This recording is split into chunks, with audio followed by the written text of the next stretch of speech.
Facebook. Today we're looking at Psalms chapter 51, looking at verses 5 through 6. And you see David here, what he says in these two verses. He's naming off his struggle and he's naming off his need. You see David right at this moment, he's tired. He's tired of this never-ending repetitive cycle. It's just over and over and over, the same old thing. You see David in his heart, he's had a desire for change. He's had a desire for something different. But it seems as though every time David tried to get out of that repetitious cycle, every time David tried to do something else, some way, somehow he was sucked back in. Some way, somehow he ended up not only back at square one, but he ended up back in the same mess that he's currently in. And you see in verse 5, as David's talking about how much he wants change, how much he wants things to be different in his life, you see how he says in verse 5, he's talking about the magnitude of the sin in his life. That not only is he sinful, not only is this caused by his own sin, but you see, he doesn't have to think about it. See, sin is a natural habit for him.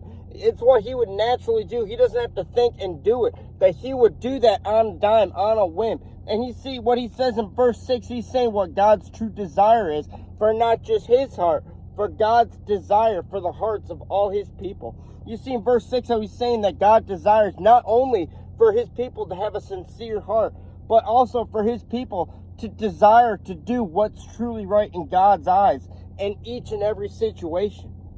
And you see David realizes, being absolutely truthful and openly honest with himself and with everybody else, see David realizes how that is absolutely impossible. David realizes that he cannot do that. But you see, David's not just saying that. He's not just saying how he can't do that. He's not just saying how he's weak in this situation. He's speaking from experience. David's tried it. He's tried it on his own. He's tried everything else. He's tried everything in his own ability. But up to this point, you see what he has not tried. He has not given a chance, and that is the Lord God. He is desperate. He wants out. He wants to be free of the stress. He wants to be free from the pain. So what he's doing now at that last-ditch effort, he's looking to God. He's saying right now, I know that it's impossible with me because I've tried it. I've been there, done that, and I got the t-shirts to prove it. But he's saying here right now, I understand how it's impossible for me to change alone. And I know only God can do it. And I need God because I know only he can do not only what I can't, but he's the one who can move the mountains in my life. He's the one that can make the impossible. He's the one that can take me out of this painful wilderness and set me back to where I once was, to restore me to where I was. But us as Christians today, just as David could see his great need for God, can we see our need for God?